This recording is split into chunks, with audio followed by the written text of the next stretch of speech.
había un personaje, un profesor de literatura de una universidad del Midwest, ¿no?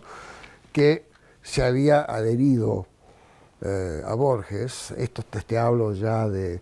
Era la época cuando yo trabajaba en Morgantown, así que te hablo de los años 80, comienzos de los años 80, ¿no? Cuando Borges ya estaba casado con María Kodama, que dicho de paso era una mujer preciosa, María Kodama.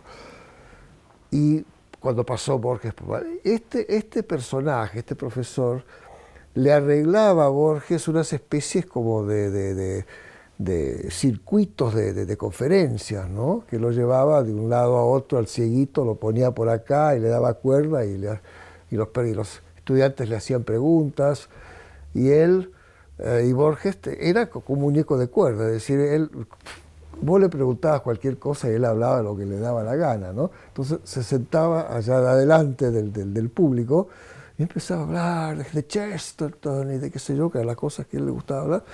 Y después este profesor lo empacaba, por así decir, y se lo llevaba al próximo lugar. Lo tenía maniatado a Borges totalmente. No sé cómo se había posesionado de él a tal punto. Y decía que iba a escribir una biografía sobre él. Yo creo que esa era una de las cosas que lo tenían agarrado a Borges.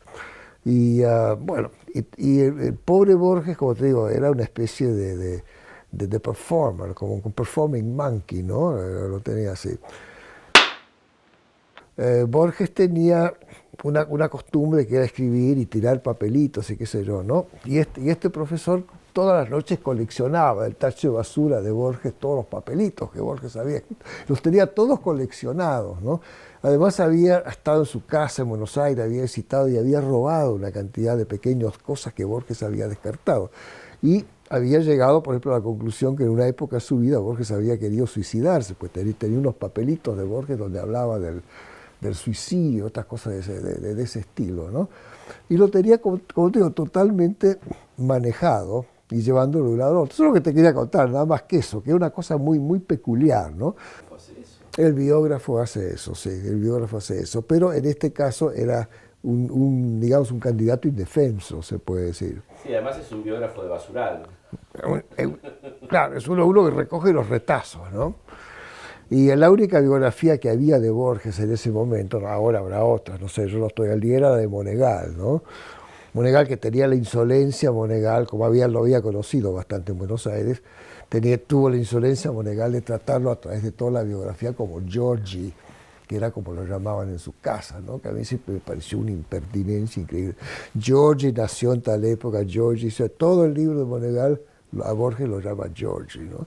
No sé, como se ha dicho muchas veces, ¿no? La literatura en la mitad del siglo pasado y hacia el final del siglo pasó a ser un mundo de críticos, ¿no? Los críticos manejaban a los autores y era mucho más importante, interesante lo que decían los críticos que lo que había dicho el autor. El autor muchas veces quedaba totalmente relegado y olvidado. Eso ocurrió mucho en la literatura latinoamericana, ¿no? Se formularon las trayectorias, las personalidades, las obras a través de lo que decían los críticos. Era mucho más fácil, además, leer lo que había dicho un crítico que saber lo que había sido el personaje original. Eso es lo que explica, para mí, en gran parte, el éxito de los nuestros, que los nuestros eran un sustituto, era un crib, ¿no? Es decir, vos podías leer los nuestros y podías saber algo de cómo era Borges y cómo era García Márquez, sin jamás haberlos leído, ¿no?